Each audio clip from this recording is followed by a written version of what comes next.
Well, welcome to the Maverick program, and I wanted to take some time to explain to you what exactly is going on here. What is this Maverick business? I think the best way to do that is to give the presentation that I gave to start this program, to when I was pitching this program initially.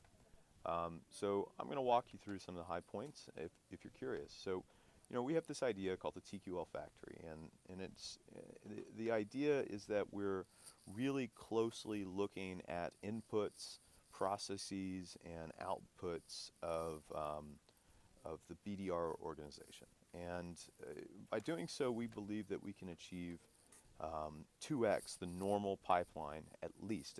This is a very conservative number. I put 2x because our math says maybe 3x and maybe even higher, but I think that's kind of ridiculous to put that on a slide. So we'll just put 2x. We'll shoot for 2x. And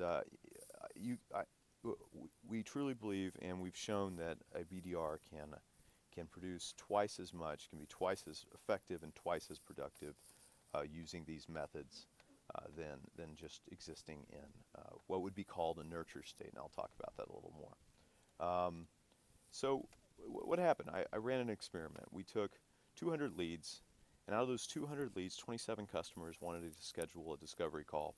And out of those 27 meetings, 16% of them were converted to TQLs. So what? There's nothing extraordinary there. What's extraordinary is that happened over the course of 1 week. The current workflow produces between 3 and 5 TQLs a week, and using this method, I produce 16 TQLs in a week. So that's a lot. Then we ran a pilot, and the pilot showed that we had 5 reps, and over the course of 2 weeks, we processed almost 3,000 leads, produced 171 TQLs, which is an average of 17 TQLs per rep per week, which is very close to the 16 number that was ran in the experiment. So what's going on here? What does this look like? What is the actual workflow of a BDR? And so let's take a look at that. In the experiment, I took 200 leads. Here's an example of a lead. We have all these highlighted fields here in the lead. And what we do is we take those leads and we turn them into highly customized emails.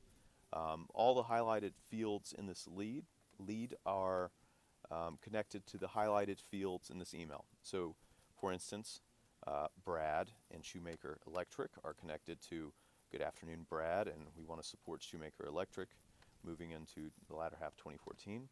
And this sentence, though, is our real bread and butter. This is how we defeat, I guess I should take a step back and explain that all these 200 emails, all these leads we used a tool called the mail merge to achieve this level of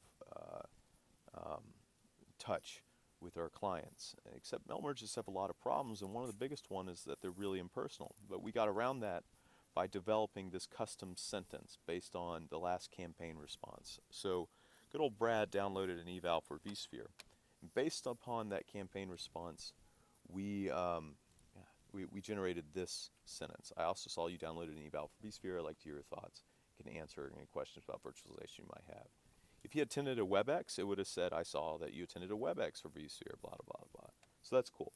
Another powerful thing is that we suggest a day and a time and the proper time zone for a meeting. We also put this in the subject line, which I think is really powerful.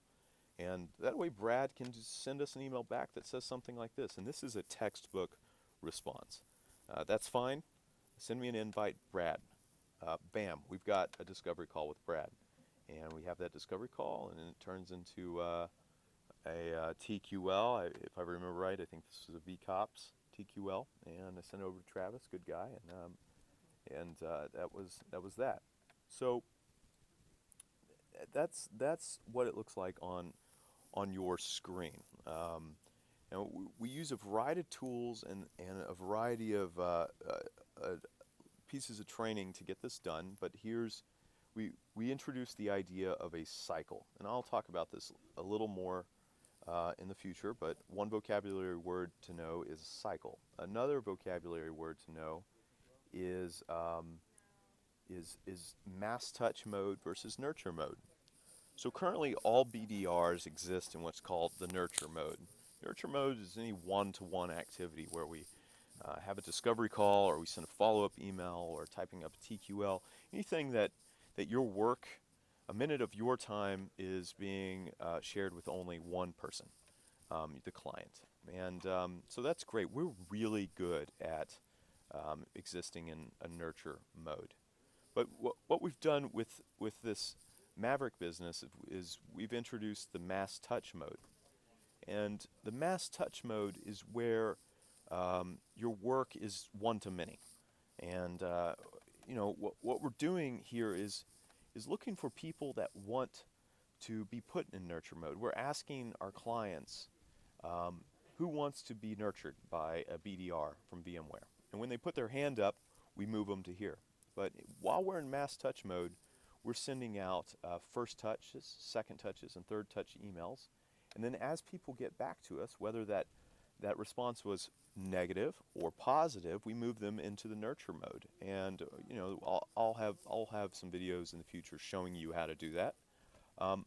But that first, second, third touch is what we call a cycle. First touch, second touch, third touch. And that should take place over the course of a week. And so this is a textbook example. We took 200 leads and we inputted them into our software, and we processed them over the course of the week, first, second, third touch. And our outputs were roughly 16 TQLs, 180 grand in pipe creation, and roughly $27,000 in closed won. If you divide that out, you'll see that means each lead we process was worth about $912 in pipeline. So, this is an argument that we want to process a lot of leads. I should also note that this is all data based on AB commercial, actually commercial merging leads of an average selling price of $16,000 bucks. So that's a cycle. I can show you some other data, just fun data. The whole philosophy behind this is that we have BDRs come to work every day with time and energy, and we only have so much of that. Those are our two resources, time and energy. And admin work gets in the way of deploying that time and energy to our customers. We end up spending that time and energy on sending individual emails, doing individual work, and we don't spend that time and energy interacting with customers. Ideally, we would want to spend most of our day, most of our time, and most of the energy we show up to work with, and exhausting those resources on our clients, on our customers, not on dealing with Salesforce or Outlook or any of the things we deal with on a day-to-day basis. So the call is to let's automate that, and that's kind of what we've done with that program. Here's some fun. These are fun stats. If you would like to set a discovery call, you need to process roughly seven to 8 leads. If you want to get something in your pipe, you need to process about 18 leads, and if you want to get closed won, you need to process about 120 leads. Roughly 8% of leads processed became TQLs. So that's interesting. 8 out of 100 leads will eventually turn into a TQL. And 60, this is kind of interesting. We find that around 60, this is data I took from the experiment, but around 60% of meetings turn into TQLs. If you notice, that's different, or this is 64%, 64 is different than the 60%.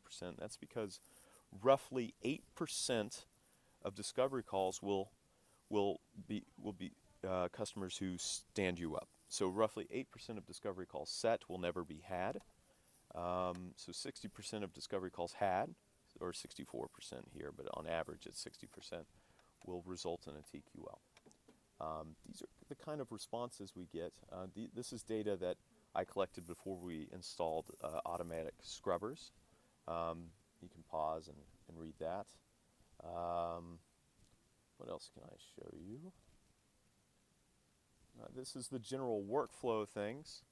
We take dirty leads straight out of Salesforce and we scrub them until they're clean. Don't worry about these numbers. I used that for another presentation.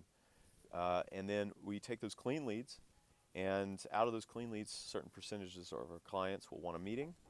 And out of those meetings, we have them. We have the discovery calls, and a certain percentage of those turn into TQLs. And we want to maximize the efficiency at every step. And as a rep, you want to make sure you're maximizing the efficiency at every step before you get a TQL. Okay. So I hope that kind of explains a general overview of what's going on here. Really, the biggest takeaway is cycles, nurture mode, mass touch mode. I mean, I think if you understand that, you're 90% of the way there. The next step would be to set things up and go through and click these links to set up your computer. Once you've done all these things, you'll never have to do them again. And I hope this website and I hope this way of working Pat, turns out to be incredibly useful. Thanks.